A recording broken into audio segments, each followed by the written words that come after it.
저희가 읽은 본문을 가지고 큰 주제는 미래를 도전하라, 미래로 도전하라, 내일로 도전하라 라는 내용이고, 어제 우리가 살펴본 것은 즉시 영광의 자리를 떠나라 라는 이야기를 나눴습니다. 그래서 45절 말씀에 보면 오병이어의 기적 이후에 예수님께서 즉시 그리고 제자들을 재촉하사 이런 구절이 나오죠. 왜냐하면 제자들이 거기 머물러 있으려고 하니까, 그 영광스러운 곳에 계속 안주하려고 하니까 그냥 즉시로 그 영광스러운 자리를 떠나게 하셨다라는 거죠. 우리의 삶에 있어서 가장 큰 방해물은, 내가 내일로 나아가기 위해서, 우리가 하나님께서 주신 비전을 향해서 나아가기 위해서 가장 큰 방해가 되는 것은 내가 누렸던 영광, 또 내가 행한 일, 과거의 업적과 헌신, 이런 것들이다라는 거죠. 즉시 떠나야 되고, 혹시 안주하려고 하고 그 이전 영광에 머물려고 하면 즉시 나를 재촉해야 되죠. 내 마음을 재촉해서 떠나지 않으면 주님께서 주신 그 비전을 향해서, 그 내일을 향해서 우리가 나아가기 어렵다라는 것입니다. 오늘은 이제 그 내일을 향해서 나아가기 위해서 우리가 또 생각해 볼 거는 뭐냐면, 무리를 보내야 한다라는 거예요. 무리를 보내야 된다. 무리를 보낸다라는 것은 사람들을 보낸다라는 거죠. 사람들의 칭찬이나 사람으로부터 오는 인정, 즉시 거기에서 떠날 준비를 해야 된다는 거예요. 45절, 46절 저희가 한번 보겠습니다. 예수께서 즉시 제자들을 재촉하사 자기가 무리를 보내는 동안에 배 타고 앞서 건너편 벳사다로 가게 하시고 무리를 작별하신 후에 기도하러 산으로 가시니라. 여기 보면 보낸다는 내용이 많이 나와요. 보낸다, 작별한다. 그리고 어디로 가시기 위해서죠. 무리를 보내버리고 이미 제자들에게도 가게 해 놓으셨고, 또 무리를 작별하신 후에 이렇게 나옵니다. 그러니까 무리들을 보내고 무리를 작별하고 무리와 계속 거리를 두는 거죠. 작별하는 겁니다. 여러분, 우리가 내일을 향해 나아가기 위해서, 미래를 도전하기 위해서, 위대한 삶이 되기 위해서 우리가 꼭 극복해야 될 것이 있습니다. 그것은 사람들에게 연연하는 거예요. 사람들의 인기, 또 사람들을 그 연연하는 것들, 사람들의 인기를 얻기 위해서 사람들을 막 몰아가는 거죠. 예수님은 친히 무리를 보내셨습니다. 그리고 친히 무리와 작별을 하셨다라는 걸 주목해 볼 필요가 있어요. 이 무리와 작별한 이유가 뭐냐? 많은 무리를 원래 구원하셔야 되고 그들을 도와주셔야 되고 그들에게 은혜를 끼쳐야 되는 예수님이잖아요. 그런데 왜 이곳에서는 무리와 작별을 하셨을까요? 46절에 보면 그 이유가 나와 있습니다. 무리를 작별하신 후에 뭐라고 나오죠? 기도하러 산으로 가시느니라. 무리와 작별하신 후에 뭐 하기 위해서요? 기도하러 산으로 가시기 위해서. 제자들도 그러면 먼저 떠나보낸 이유가 뭐예요? 제자들 먼저 떠나보낸 이유도 뭐예요? 기도하러 산에 가시기 위해서. 그러니까 예수님께서 지금 무리들과 함께 있던 시간, 또 제자들과 함께 있던 시간, 이게 중요하지 않은 게 아니었는데, 중요했는데 무슨 시간이 필요한 거예요? 홀로 있는 시간. 이 시간도 필요하다는 거예요. 이게 정확하게 분리가 되어 있다는 거예요. 무리들과 함께 있고 그들도 도와주고 치유해야 되지만 그들이 언제까지 예수님 곁에 항상 있기를 허락하지 않으셨다라는 거예요. 다 떠나보셨습니다. 작별하는 시간이 필요했다라는 거예요. 누굴 만나기 위해서? 하나님과 홀로 대면하기 위해서 이 시간이 필요했다라는 거예요. 여러분, 우리가 무리에게 둘러싸여 있는 동안에는 이게 참 우리의 마음 같지가 않아요. 하나님 주목하기가 쉽지 않아요. 이게 어렵다라는 거예요. 사람들의 칭찬과 인정이 계속되는 한 우리는 하나님을 놓치기가 굉장히 쉽습니다. 이게 원리예요. 무리를 떠나보내지 않으면 결코 하나님을 홀로 대면하기가 장담하지가 못합니다. 인간이라는 존재는요, 정말 특이해서 아주 본능적인 욕구가 있어요. 거대하게 우리를 지배하는데 그 욕구가, 그중 한 가지가 뭐냐면 사람들의 인정입니다. 사람들의 인기입니다.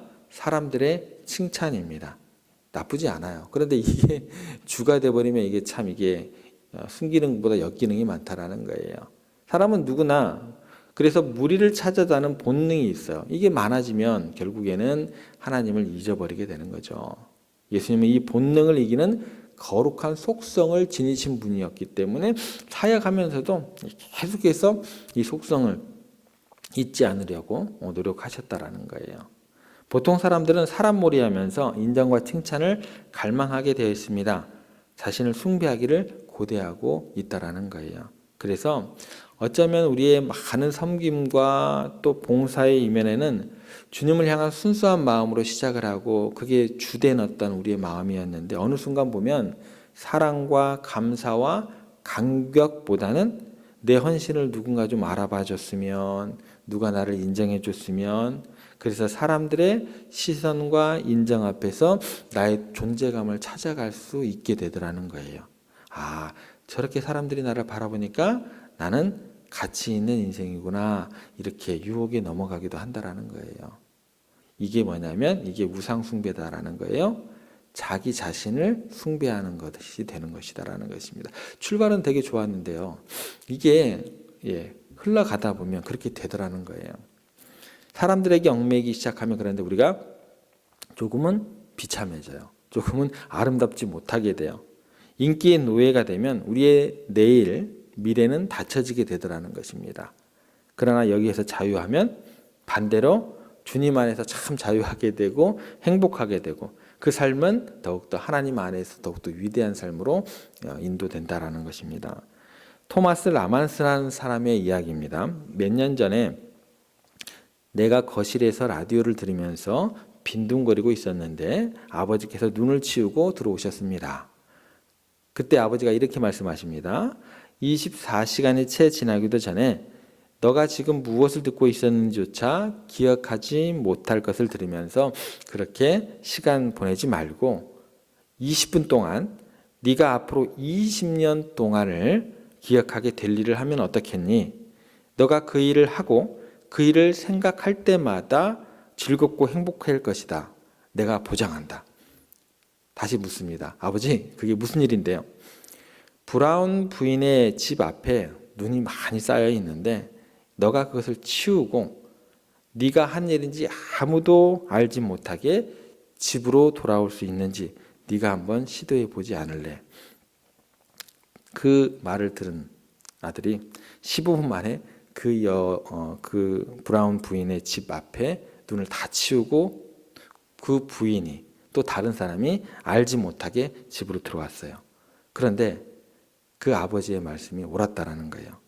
20년이 훨씬 지난 지금에도 그때 그 감격, 남모르게 어려운 과부를 도와준 그 감격이 마음에 아직도 자리 잡고 있습니다라는 이야기를 하더라는 거예요. 여러분, 사람들에게 칭찬받는 것, 그걸 기대하는 것, 그리고 칭찬받는 것 즐거워요. 그런데요, 스스로 올무에 걸리는 거나 마찬가지예요. 기대하는 순간요, 그게 이제 올무가 되는 거예요.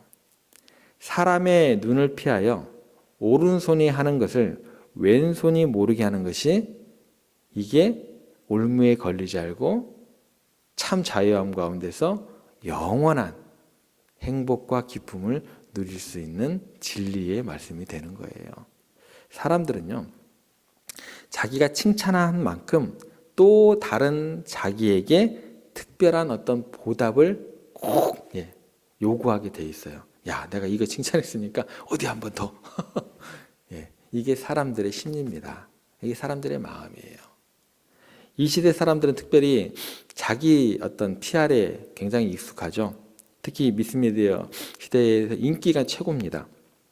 대통령도 결국은 얼마나 많은 사람이 좋아하느냐, 지자체장들도 뭐 마찬가지고, 스포츠 스타들도 엄청나게 인기 있는 이유는 많은 무리들에게 기쁨을 주고 또 그 무리들의 후원이 있기 때문에 가능한 거고, 뭐 연예인들은 뭐 이루 말할 수 없죠.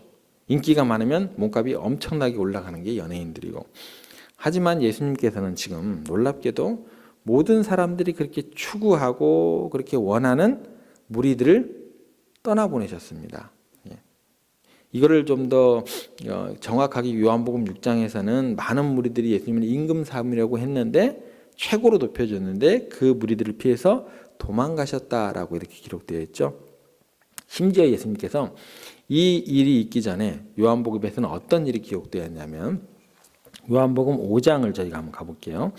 요한복음 5장에 가시면 제가 가진 성경책으로 신약 151페이지입니다. 요한복음 5장. 예수님을 증거하는 많은 어떤 말들이 있었고 또 예수님을 증거하는 세례 요한이 있었는데 거기에 대해서 예수님께서 어떤 말씀을 가지고 어떻게 적용해 나가시는지 한번 보겠습니다.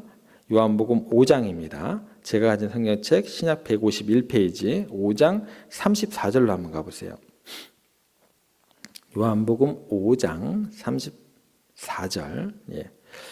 예수님께서 지금 세례 요한의 증거를 받으시면서 이렇게 말씀하시는 거예요. 요한복음 5장 34절에 보면 그러나 나는 사람에게서 증언을 취하지 아니하노라. 이 당시에 세례 요한을 무시할 수 없는 게 세례 요한을 따르는 사람이 거의 전국구였어요.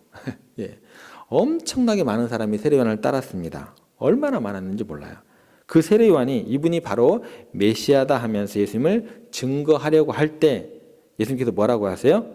나는 사람에게서 증거를 취하지 않는다라는 거예요.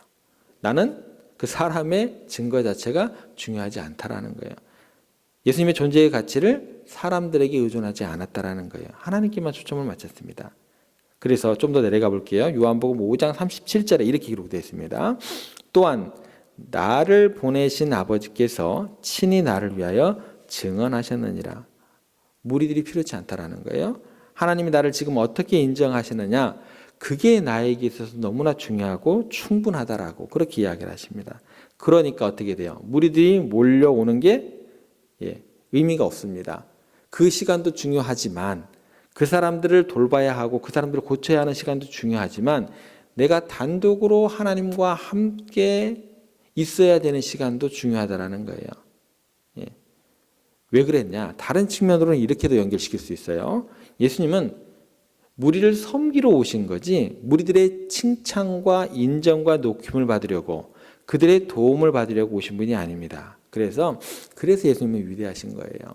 위대한 사람은 무리의 추종을 갈망하는 게 아니라 그 무리를 도와주고 섬기는 사람이고 어떻게 해요?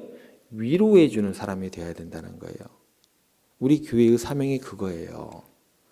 우리 교회의 사명. 이곳에 누가 찾아오든지 그들을 도와주고 섬기고 위로해 주는 사람들이 그 무리의 공동체가 우리 세종교회여야 된다는 것입니다.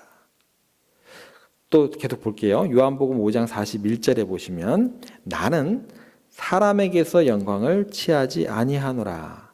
한번 따라해 보겠습니다.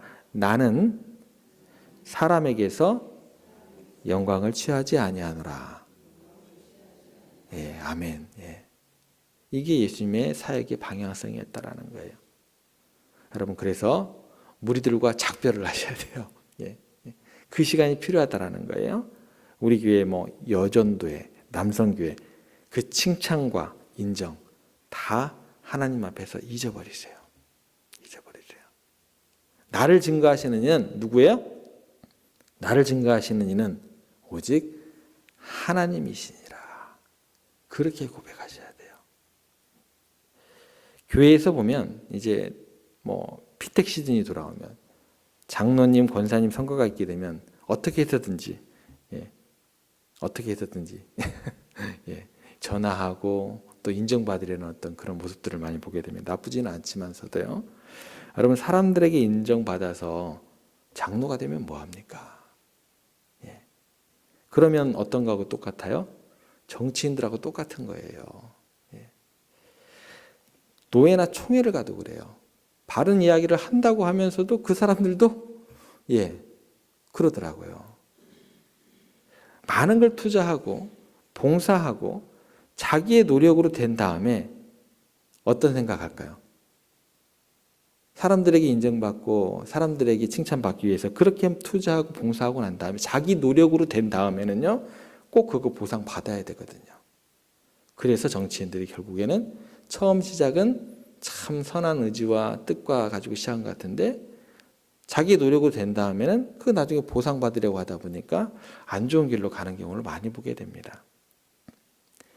여러분, 하나님께서 인정하시면 집사로 은퇴하면 어때요? 예. 하나님이 보시기에 목사보다 훌륭한 집사님, 와, 멋있지 않으세요? 저는 멋있어요, 되게. 예. 제가 어디 가서 시찰장, 노회장, 그거 안 하면 어때요? 시찰장보다 훌륭한 성실한 목사님, 와, 멋있지 않으세요? 총회장보다 성실한 목사님, 더 멋있을 것 같아요. 그렇게 헌신자라고 목사보다 훌륭한 우리 집사님, 권사님, 장로님, 그렇게 하나님께 인정받으면 되는 거 아닐까요? 사람들은 그런데 이게 쉽지 않다라는 거죠. 영광을 늘 강구하는 경향이 있다라는 것이요. 그런데 그리스도인들은, 참된 믿음의 사람들은 절대로 그러시면 안 된다라는 거예요. 요한복음 5장 44절에 가보겠습니다. 5장 44절이에요. 어떻게 나오는가 볼게요. 너희가 서로 영광을 취하고 유일하신 하나님께로부터 오는 영광은 구하지 아니하니 어찌 나를 믿을 수 있느냐. 야, 너 노회장 되고 총회장 되려고 너희들끼리 북치고 장구치고 너희들끼리 영광 다 먹어라. 그게 뭐냐는 거예요. 여기 보면 너희가 서로 영광을 취하고 유일하신 하나님께로부터 오는 영광을 구하지 않으니 어찌 나를 믿는 거예요, 안 믿는 거예요? 어찌 나를 믿을 수 있느냐? 안 믿는다는 거예요. 서로에게 영광을 구하면 그건 뭐예요? 예수님 믿는 게 아니라는 거예요. 야, 이게 힘든 거예요, 이게. 처음 시작은 참 뭐라 그럴까요? 선한 뜻과 가지고 또 좋은 뜻을 가지고 시작한 것 같은데 어느 순간에는 그 영광이 하나님 자리를 대신하고 있다라는 거예요. 그래서 어떻게 돼야 돼요? 무리를 케어하고 교회를 돌보고 노예를 돌보고 총회를 돌보는 것도 중요하지만 꼭 어떻게 해야 돼요? 무리를 떠나보내고 그 모든 자리를 떠나보내면서 하나님과 대면하는 시간을 가져야 된다라는 거예요. 예.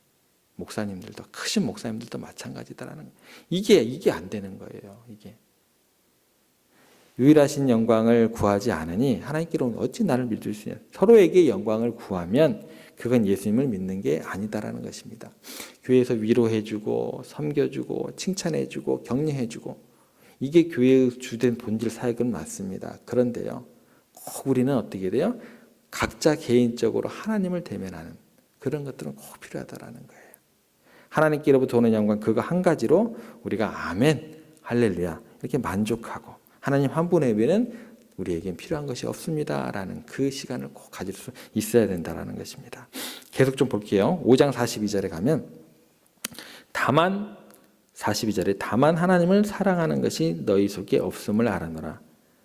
왜 사람들의 그 마음에 내가 쏠리게 될까요?